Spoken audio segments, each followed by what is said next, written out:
Everyone, आप सभी का स्वागत है मेरे यूट्यूब चैनल में। देखो यार, आज हम बात करने जा रहे हैं डॉक्टर स्टोन इस एनिमे सीरीज़ की जो 2019 में रिलीज़ हुई थी। ये एक एनिमे सीरीज़ इस कॉन्स्पिरेसी थ्योरीज के ऊपर बेस्ड है कि अगर ह्यूमंस का एक्सिस्टेंस हमेशा हमेशा के लिए मिट जाए तो ये पृथ्वी कैसी लगेगी और इस पृथ्वी में क्या क्या डेवलपमेंट्स होंगे अगर इस दुनिया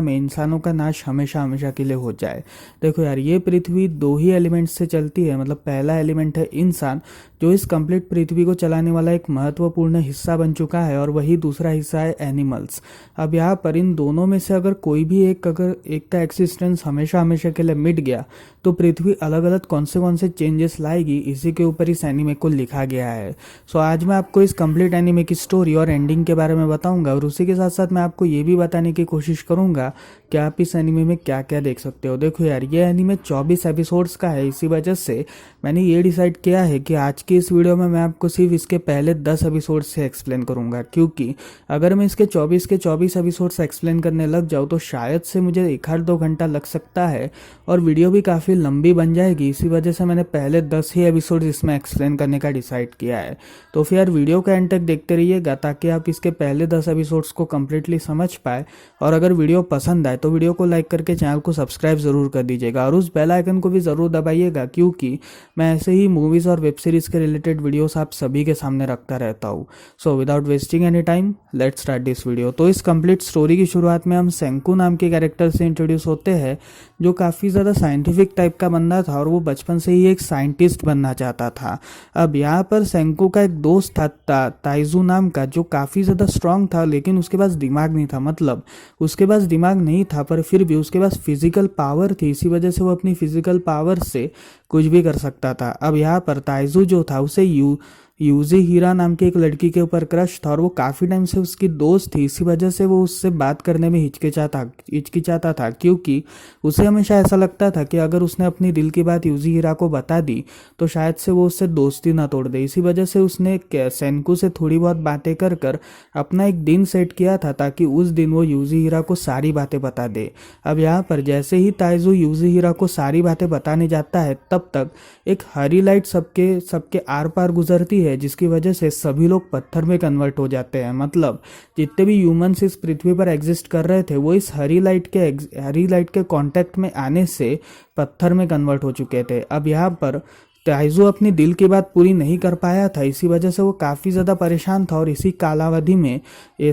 कम से कम 1 से 2,000 साल बीत जाते हैं। अब यहाँ पर 3,000 सालों के बाद अचानक से ताइजू का जो पत्थर का लेयर था वो टूटना स्टार्ट होता है, जिसके बाद वो पहली बार होश में आता है। और तब वो सामने का परिसर देखकर थोड़ा सा शॉक था, क्योंकि सामने पूरी तरीके से जंगल बन चुका था। मतलब जो शहर पहले एग्जिस्ट करते थे वो सारे शहर अब जंगल में कन्वर्ट हो चुके थे, क्योंकि अब कोई इंसानी सभ्यता ना होने की वजह से सभी जो बिल्डिंग्स या फिर जो भी चीज़ें इंसानों ने बनाई थी वो सब अब धीरे धीरे गंजना, और उसी के साथ साथ धीरे धीरे उसमें पेड़ उगना स्टार्ट हो चुके थे। अब यहाँ पर ताइजू इस कंप्लीट सराउंडिंग्स को देख के थोड़ा सा हैरान था, इसी वजह से वो अपने कुछ कपड़े वगैरह बनवा कर, पत्तियों के कपड़े बनवा कर चलना स्टार्ट करता है, जिसमें अचानक से उसकी मुलाकात सेंक्यू से होती है, जो काफ़ी टाइम से उसी का इंतज़ार कर रहा था। एक्चुअली सेंक्यू को भी 6 महीने पहले, मतलब जब ताइजू को होश आया था उसी के 6 महीने पहले सेंकू को भी होश आया था, और तब उसने कंप्लीट तैयारियां कर रखी थी, जहां पर उसने सारी बिल्डिंग्स, मतलब जो भी उसका घर में रहने वाला सामान था या फिर उसकी जो लेबोरेटरी थी, उन सभी को बना लिया था। अब यहाँ पर सेंक्यू जो है वो ताइजू को ये बात समझाने की कोशिश करता है कि ह्यूमन का एग्जिस्टेंस अचानक से पत्थर बनना ये एक बहुत बड़ी रहस्यमय घटना है, लेकिन एक ऐसा लिक्विड मैंने फॉर्म किया है जिसके थ्रू में जितने भी पत्थर में कन्वर्ट हुए इंसान हैं उन सभी को मैं वापस इंसानों में बनाने की कोशिश कर सकता हूँ। और तब वो ताइजू को एक गुफा में ले जाता है जिसमें एक अलग तरह का लिक्विड फॉर्म हो रहा था, और ये लिक्विड था नाइट्रोजन क्लोराइड। अब यहाँ पर इस लिक्विड के थ्रू जितने भी पत्थर थे वो सब अचानक से कोरोइड होना स्टार्ट होते हैं, और उसे साथ वो सारे पत्थर एक साथ पूरी तरीके से टूटना स्टार्ट होता है। एक्चुअली ये जो लिक्विड है ये बैट के एग्जिस्टेंस से बनाया गया है। इसी वजह से ये सारे जितने भी पत्थर थे उन सभी को ये पूरी तरीके से बर्बाद करने की क्षमता रखता था। और तब सेंको के अंदर ये आइडिया आया था कि अगर उसने ये लिक्विड का एक फॉर्म बना लिया तो वो काफ़ी ज़्यादा एक्साइटेड हो जाएगा और उसी के साथ साथ वो हर एक इंसान को बचाने की कोशिश करेगा। इसी वजह से अब ताइजू भी उसके साथ काम करना शुरू करता है, जिसमें ताइजू उसके फिजिकल फॉर्म में यानी जो भारी भारी चीज़ें या फिर उसके साथ जो भी अदर चीज़ें कलेक्ट करने में वो सेंकू की हेल्प करता है। और यहाँ पर सेंकू उस लिक्विड को बनाने में सक्सेसफुल हो चुका था। अब यहाँ पर उस लिक्विड को बनाने के बाद वो सबसे पहले किसी न किसी के ऊपर टेस्ट करना चाहते थे। इसी वजह से ताइजू को ये आइडिया आता है कि वो यूजी हीरा के ऊपर इसे टेस्ट करे, क्योंकि यूजी हीरा को वो काफ़ी टाइम से चाहता था और वो उसे बताना चाहता था, लेकिन बताने से पहले ही वो पत्थर में कन्वर्ट हो गया। इसी वजह से वो उसे अपनी दिल की बात नहीं बता पाया। और जब ये दोनों यूजी हीरा को खोज निकालते हैं तब यूजी हीरा उसी पेड़ में, जिस पेड़ में ताइजू ने उसे आखिरी बार देखा था, उसी पेड़ पे वो सही सलामत थी। इसी वजह से ये दोनों काफ़ी ज़्यादा खुश हो चुके थे। अब यहाँ पर जैसे ही ये लोग उसका यूजी हीरा के ऊपर लिक्विड डालना ट्राई करते हैं, वैसे ही इनके ऊपर शेर वगैरह अटैक कर देते हैं, जिसकी वजह से ये लोग ये डिसाइड करते हैं कि ये लोग एक सबसे ताकतवर बंदे को पहले होश में लाएंगे ताकि उसे होश में लाकर ही ये उस शेर से लड़ सके। इसी वजह से वो तूसीकासा नाम के एक शख्स को होश में लाने का ट्राई करता है। एक्चुअली तूसीकासा एक रेसलिंग प्लेयर था और उसके साथ वो काफ़ी सारी फाइटिंग स्किल्स के बारे में जानता था। इसी वजह से अगर उसे उठाया गया तो काफ़ी ज़्यादा अच्छा होगा। और तब ताइजू और सेंकू ये दोनों तूसीकासा को उठाने का ट्राई करते हैं, जहाँ पर वो तूसीकासा के ऊपर वो लिक्विड वगैरह फेंकते हैं, जिसकी वजह से तूसीकासा के ऊपर की जो पत्थर की लेयर थी वो टूट जाती है और वो उस टाइगर के ऊपर जोर से हमला करता है। जिसके बाद इन सभी लोगों का बचना कंफर्म हो चुका था। और तब तूसीकासा इन सभी को ये कहता है कि मैं तुम्हारी फाइटिंग स्किल्स के थ्रू रक्षा करूंगा, जहाँ पर मैं तुम्हें खाने की वगैरह सारी चीज़ें प्रबंध करके दूंगा, क्योंकि मेरे अंदर काफ़ी सारी ताकत है और उस ताकत का यूज़ करके मैं तुम्हारे लिए कुछ भी खाने की चीज़ें ला सकता हूँ। और तब सेंको और उसी के साथ साथ ताइजू ये दोनों काफ़ी ज़्यादा खुश थे, लेकिन सेंको को तूसीकासा के ऊपर थोड़ा सा शक था, क्योंकि उसे ऐसा लग रहा था कि तूसीकासा एक तरह का रेसलर है तो ये शायद से रिवॉल्ट वगैरह भी मार सकता है। इसी वजह से उसको तूसीकासा के ऊपर इतना ज़्यादा भरोसा नहीं था, पर फिर भी वो तूसीकासा की हेल्प करने की कोशिश करता है। अब यहाँ पर धीरे धीरे तूसीकासा इन लोगों के लिए खाने की चीज़ें ला रहा था, जहाँ पर तूसीकासा एक दिन सेंको को ये कहता है कि वो एक नए तरीके का वर्ल्ड बनाना चाहता है जिसमें कोई भी जेलस या फिर उसी के साथ साथ कोई भी बुरे टाइप के लोग ना एग्जिस्ट करते हो। मतलब एक ऐसा वर्ल्ड जिसमें उस लिक्विड का यूज करके वो सिर्फ उन्हीं लोगों की जान बचाएगा जो लोग इस वर्ल्ड को संभालने के लिए परफेक्ट है। मतलब अगर किसी भी बुरे शख्स को उसने अगर जिंदा कर दिया तो वो वापस वही सब शुरू करेगा जो पुराने वर्ल्ड में इतने टाइम से होते आ रहा है। मतलब टैक्सेस, फिर उसी ऐसा जो भी बुरी बुरी चीज़ें आज तक लोग करते आ रहे हैं वही सब वापस शुरू हो जाएगी। इसी वजह से ये पूरा डिसीजन तूसीकासा का होगा कि वो किसे इस वर्ल्ड में एंट्री देगा। मतलब वो सिर्फ उन्हीं लोगों को ठीक करेगा जो इस वर्ल्ड में रहने के काबिल है और उसी के साथ वो उन्हीं लोगों को ठीक करेगा जो काफ़ी ज़्यादा अच्छे हैं। लेकिन सेंको को इस बात के थोड़ा सा गुस्सा आता है और वो कहता है कि पूरी ह्यूमन प्रजाति को जिंदा करना ये मेरा काम है। इसी वजह से मैं सिर्फ किसी एक के दुक्के को नहीं छोड़ सकता, या फिर मैं सिर्फ उन लोगों को नहीं ठीक कर सकता जो अच्छे होते हैं। अब यहाँ पर हम ये देखते हैं कि तूसीकासा धीरे धीरे सेंको से नाराज़ होना स्टार्ट होता है और तब वो ये डिसाइड करता है कि वो अपना एक अलग किंगडम बनाएगा ताकि उस अलग एम्पायर का यूज़ करके वो उन्हीं लोगों को जिंदा करेगा जिन लोगों की पृथ्वी पे सबसे ज़्यादा ज़रूरत है। इसी वजह से वो सेंको और उसी के साथ ताइजू इन दोनों को छोड़ के चला जाता है। अब यहाँ पर सेंको और ताइजू ये दोनों यूजी हीरा के ऊपर वो लिक्विड डालते हैं, जिसकी वजह से यूजी हीरा को होश आता है और तब यूजी हीरा, सेंको और उसी के साथ ताइजू ये तीनों लोग इस कंप्लीट मिशन में लग जाते हैं, जहाँ पर सेंको का ये मानना था कि वो एक किंगडम ऑफ साइंस बनाना चाहता है। मतलब तूसीकासा किंगडम ऑफ पावर्स बनाना चाहता था और वही सेंको किंगडम ऑफ साइंस बनाना चाहता था, जिसमें वो साइंस की सिविलाइजेशन को काफ़ी आगे लेकर जाएगा। अब यहाँ पर हम सभी लोग ये देखते हैं कि ताइजू और यूजी हीरा ये काफ़ी टाइम के बाद मिलने की वजह से ताइजू उससे आखिरी बार पूछता है, जहाँ पर यूजी हीरा उसकी बात को मान लेती है और तब ये तीनों ये डिसाइड करते हैं कि वो शेल्स के थ्रू इस लिक्विड को बनाएंगे, क्योंकि शेल्स का जो लिक्विड है यानी शेल्स को दबाने के बाद जो ऑयल और लिक्विड बाहर निकलता है उसके थ्रू वो काफ़ी सारी ऐसी ऐसी चीज़ें बना सकते हैं जिससे ये स्टोन कवरिंग हमेशा हमेशा के लिए निकल जाए। और ये जो मिरेकल लिक्विड है ये सिर्फ नाइट्रिक एसिड के वजह से नहीं बल्कि उस सेल के ऑयल के वजह से भी बनाया जाता है। इसी वजह से ताइजो और उसे साथ यूजी हीरा ये दोनों लोग उस शेल को कलेक्ट करना स्टार्ट करते हैं और उस शेल के ऑयल को निकालने का काम शेनकू करता है, जिसकी वजह से ये तीनों अपने काम में लगे हुए थे। और जब एक दिन ताइजू अपने लकड़ियाँ वगैरह जमा करने जाता है तभी अचानक से तुसिकासा सेंकू के पास जाता है और तब वो यूजी हीरा के ऊपर नाइफ पॉइंट आउट करके ये कहता है कि अगर उसने उस मिरेकल लिक्विड की रेसिपी उसे नहीं बताई तो वो यूजी हीरा को हमेशा हमेशा के लिए ख़त्म कर देगा। जहाँ पर यूजी हीरा ये कहती है कि तुम भले ही मुझे मार दो लेकिन सेंकू तुम्हें वो रेसिपी नहीं बताएगा, क्योंकि अगर उसने तुम्हें ये रेसिपी बता दी तो ये ह्यूमन सभ्यता पूरी तरीके से खतरे में आ जाएगी। लेकिन यहाँ पर सेंकू जो था वो तुसिकासा को इस कंप्लीट रेसिपी के बारे में बता देता है, जिसके बाद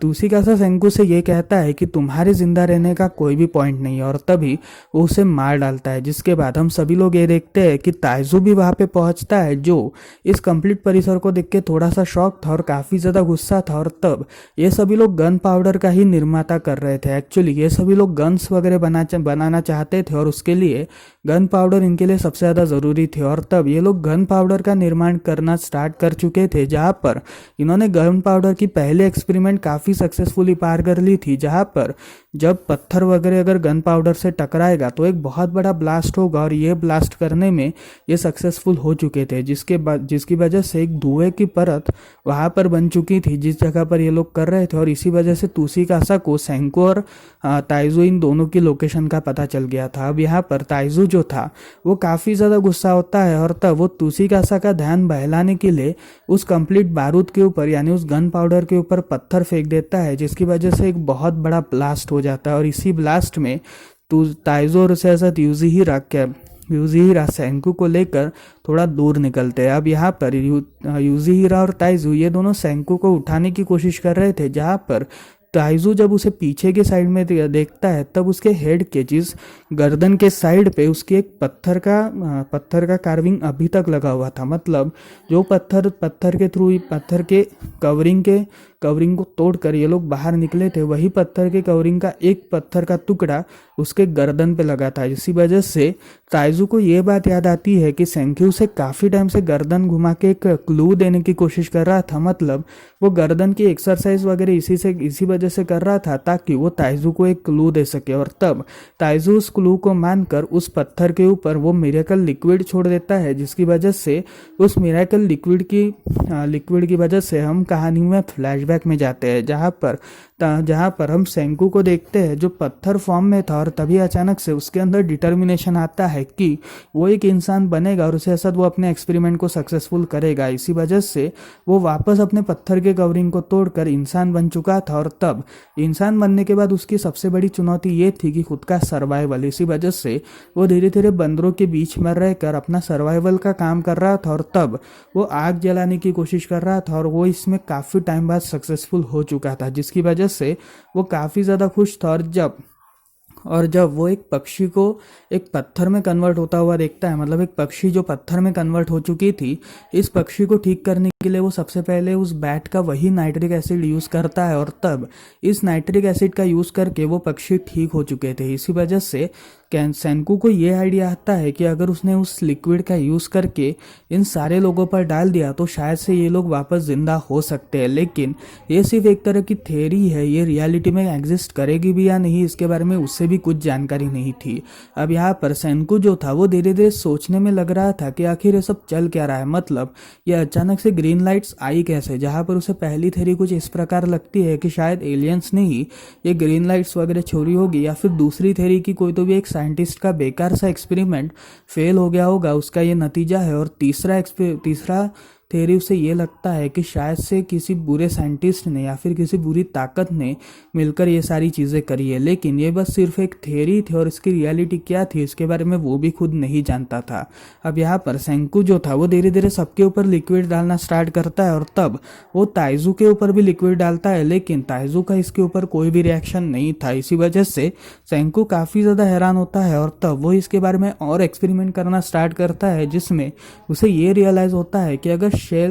शेल जो समुद्री शेल के ऑयल्स का अगर यूज़ किया जाए तो ये लिक्विड हमें काफ़ी कुछ प्रोवाइड कर सकता है। इसी वजह से वो समुद्री शेल के ऑयल का यूज़ करके ताइजू के ऊपर ही कंप्लीट लिक्विड डाल देता है, जिसकी वजह से ताइजू को होश आ जाता है। अब यहाँ पर हम ये देखते हैं कि सेंकू को भी होश आ चुका था और तब वो ताइजू से ये कहता है कि मैंने तुम्हें क्लू देने की कोशिश की और तुमने उसे मान लिया। इसी वजह से सेंकू इन दोनों से ये कहता है कि ताइजू और उसके साथ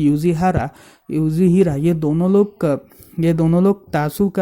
तासुगासा का पीछा करेंगे, ताकि ये दोनों जब उसका पीछा करेंगे तो वो उसके बारे में कम्प्लीटली जान पाएंगे और यहाँ पर वो किंगडम ऑफ साइंस को जन्म देगा, जहाँ पर वो कुछ लोगों के साथ मिलकर इस किंगडम ऑफ साइंस को जन्म देगा। क्योंकि उसे ये बात उस वक्त रियलाइज़ हो चुकी थी कि जब ये लोग गन पाउडर का एक्सपेरिमेंट कर रहे थे तभी 3-4 उन्होंने कुछ स्मोक मैसेजेस देखे थे, मतलब जो स्मोक के थ्रू आग के स्मोक का यूज़ करके जो मैसेजेस और धुआं वगैरह भेजे जाते हैं उसे देखने की कोशिश करी थी। इसी वजह से सेंकू को ये प्लान आता है कि शायद से कोई ना कोई तो भी जिंदा बचा होगा। इसी वजह से सेंकू उन लोगों को एक साथ मिलवा कर एक बहुत बड़ा किंगडम बनाना चाहता था, ताकि उस किंगडम का यूज़ करके वो कंप्लीट दुनिया में एक साइंटिफिक सिविलाइजेशन ला सके। और तब सेंकू अपने सफ़र के लिए निकल जाता है और धीरे धीरे सफ़र करते करते हम ये देखते हैं कि तुसिकासा जो था वो भी अपने सफ़र के लिए निकला था उस लिक्विड को बनाकर, और तभी अचानक से उसकी मुलाकात कोहाकू नाम की एक लड़की से होती है जो उससे फाइट करने की कोशिश कर रही थी। लेकिन तौसिकासा जो था वो उसके ऊपर ही भारी पड़ता है और वो उससे पूछता है कि आखिर तुम उससे क्यों लड़ रही हो, जहाँ पर कोहाकू ये कहती है कि तुमने उस लड़की की हत्या की। एक्चुअली कोहाकू ने सेनको और उसके साथ तौसिकासा और यूजीहिरा इन तीनों की डेथ के बारे में सुन लिया था। इस मतलब सेंकू को मारा कैसे तुसिकासा ने इसके बारे में देख लिया था। इसी वजह से वो तुसिकासा के ऊपर नाराज थी कि उसने आखिर इतने अच्छे लड़की की मौत क्यों की, जहाँ पर तुसिकासा उसके ऊपर एक पेड़ का ट्रंक गिरा देता है और वहीं से ही सेंकू गुजर रहा था, जो अपने साइंटिफिक स्किल्स का यूज़ करके एक पुली का निर्माण करता है और उस पुली से वो उस पेड़ के ट्रंक को दूर निकालता है, जिसकी वजह से जो कोहाकू थी वो उसके ऊपर काफ़ी ज़्यादा इम्प्रेस्ड हो चुकी थी और तब वो ये कहती है कि तुम्हें मेरे गांव पर एक बार चलना चाहिए, जहाँ पर वो उसे अपने गांव की तरफ ले जाती है। लेकिन वहाँ के जो सिक्योरिटी गार्ड्स थे वो उसे इस गांव के अंदर आने से मना कर रहे थे, क्योंकि कोई भी अनजाना शख्स इस गांव के अंदर एंटर नहीं कर सकता। और तब सेंक्यू इस गांव को देख के थोड़ा सा हैरान होता है कि आखिर ह्यूमन सिविलाइजेशन आगे बढ़ रही है, मतलब ह्यूमन सिविलाइजेशन और आगे बढ़ रही है, और अगर ऐसा ही चलता रहा तो शायद से ये वही वक्त होगा जिस वक्त में हमने अपनी शुरुआत करी थी। अगर आप सभी ने ह्यूमन हिस्ट्री पढ़ी होगी तो आप सभी को ये बात तो भी पता ही होगी कि हम पहले बंदर थे, मतलब जो हमारे पूर्वज थे वो बंदर थे और फिर बंदर से हम धीरे धीरे इंसानों में कन्वर्ट हुए। वैसे ही टाइप की एक ह्यूमन प्रजाति इस वक्त भी बन रही थी, मतलब ये साल था 3000 आई थिंक कुछ तो भी, और इसी साल के बीच में और एक ह्यूमन प्रजाति बनने की कोशिश कर रही थी, क्योंकि अर्थ में ह्यूमन एक इनएविटेबल हिस्सा है, मतलब उसे ना तो तोड़ा जा सकता है और ना ही मिटाया जा सकता है। अगर उसे मिटाया भी गया तो थोड़े साल बाद वापस एक ह्यूमन प्रजाति रिलीज होगी जो इस कंप्लीट दुनिया पे राज करेगी। इसी वजह से ह्यूमंस को इसी वजह से बनाया गया है और वो अर्थ का एक ऐसा भाग है जिसे तोड़ा या मरोड़ा नहीं जा सकता। अब यहाँ पर हम ये देखते हैं कि सेंक्यू जो था वो अपने ही तरह के किसी शख्स के इंतजार में था, ताकि वो अपनी तरह के किसी शख्स का यूज करके इस कंप्लीट किंगडम ऑफ साइंस को आगे फैला सके। और किस्मत का साथ देखिए उसे वही शख्स मिल भी जाता है, क्रोम नाम का। एक्चुअली क्रोम जो था वो भी साइंटिफिक टाइप का इंसान था और वो भी काफ़ी नई नई साइंटिफिक चीज़ें जमा करने में इंटरेस्टेड था, जहाँ पर क्रोम का ये इंटरेस्ट देखते हुए सेंक्यू उसे कुछ ट्रिक्स वगैरह समझाता है और तब क्रोम इस ट्रिक से काफ़ी ज़्यादा इन्फ्लुएंस हो जाता है और तब वो सेंक्यू से दोस्ती कर लेता है। अब यहाँ पर सेंक्यू जो था वो क्रोम को ये सारी बातें बताता है कि आखिर पुरानी ह्यूमन सभ्यता कैसी थी और जब एक दिन अचानक से ये ह्यूमन सभ्यता पत्थर में कन्वर्ट होगी तो ये कैसे हो गया, जिसकी वजह से क्रोम अब वापस क्रोम अब सेंकू के मिशन में जुड़ जाता है कि वो अब इस वर्ल्ड को वापस लेकर आएगा। इसी वजह से वो अपनी टीम फॉर्म करते हैं, जिसमें इस टीम में उसे सबसे पहले क्रोम और उसके साथ कोहाकू ये दोनों लोग मिलते हैं, और तब इन्हें एक छोटा सा बच्चा जिसका नाम था सुइका वो भी ज्वाइन कर लेता है। अब यहाँ पर ये चारों लोग जो थे ये अपने किंगडम को आगे बढ़ाने की कोशिश कर रहे थे, और ये अलग अलग टाइप की चीज़ें बनाने में इंटरेस्टेड थे, लेकिन लोग इनसे इन्फ्लुएंस्ड नहीं होने की वजह से वो ये डिसाइड करते हैं कि वो लोगों के अंदर कैसे पहुंचे। जहाँ पर सुइका एक तरह का जासूस टाइप का इंसान था, इसी वजह से वो अपनी जासूसी स्किल्स का यूज़ करके जो गांव के इंटरनल लोग थे उनके बारे में जानने की कोशिश करता है, और तब उसे ये बात पता चलती है कि गांव के जो इंटरनल लोग हैं वो इन आउटसाइडर से इतना ज़्यादा खुश नहीं है। इसी वजह से सेंक्यू उन आउटसाइडर्स को खुश करने के लिए एक डिश प्रिपेयर करता है, जिसे हम अभी इस टाइम पे नूडल्स वगैरह का नाम दे सकते हैं। वैसे ही टाइप की एक डिश वो प्रिपेयर करता है, और जब गाँव वाले ये डिश खाते हैं तब वो काफ़ी ज़्यादा खुश थे। जिसके बाद सेंक्यू एक लाइट का निर्माण करना चाहता था,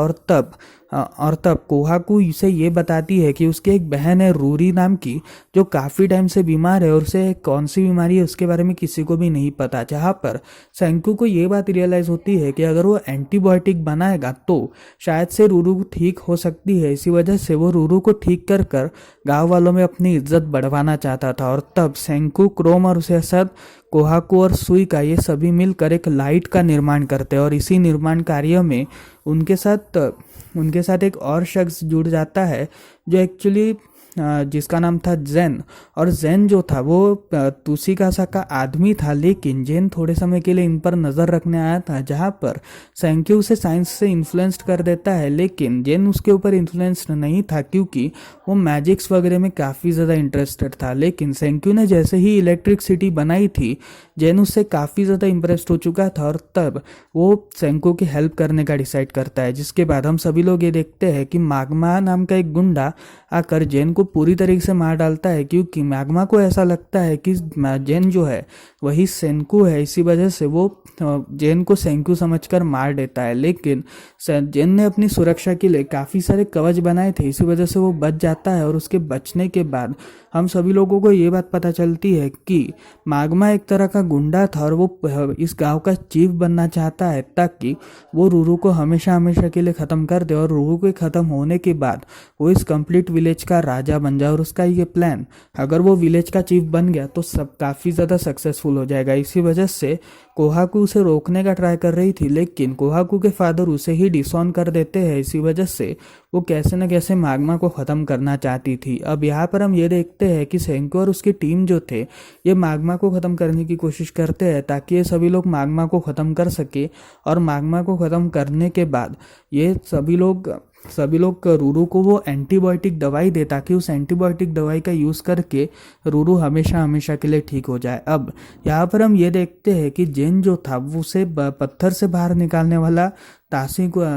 तुसिकासा ही था, और तुसिकासा ने उसे ये बताया था कि वो एक बहुत बड़ा किंगडम बनाना चाहता है, और उस किंगडम के रिलेटेड उसने काफ़ी सारे ताकतवर लोग जमा कर रखे थे जिन्हें वो वापस ह्यूमन फॉर्म में लाना चाहता था। और उसको वो इस मिशन में भेजता है कि अगर आजू बाजू में कोई भी गांव निकला तो उस गांव को जाकर देखो कि वहाँ पर कोई इंसानी सभ्यता राज कर रही है क्या, और अगर राज कर रही है तो काफ़ी ज़्यादा अच्छा होगा। और उसके साथ ये भी देख के आओ कि कहीं सेंकू जिंदा तो नहीं बच गया। इसी वजह से जेन सेंकू को ढूंढने के लिए निकलता है, और अगले दिन और काम वापस प्रेजेंट में आते हैं, जहाँ पर जेन अगले दिन भाग निकला था। और तब वो तुसिकासा को ये बात बताता है कि ह्यूमन प्रजाति एग्जिस्ट करती है, लेकिन सेंक्यू मर चुका है। मतलब वो उसे ये रियलाइज़ करवाता है कि सेंक्यू की डेथ हो चुकी है, ताकि तुसिकासा को किसी भी बात का डर ना हो। और यहीं पर ही इसका 10th एपिसोड खत्म होता है। तो फिर ये थी इसके पहले 10 एपिसोड्स की स्टोरी। आपको कैसी लगी मुझे कमेंट सेक्शन में ज़रूर बताइएगा। सो मिलते हैं अगली वीडियो में, तब तक के लिए बाय बाय।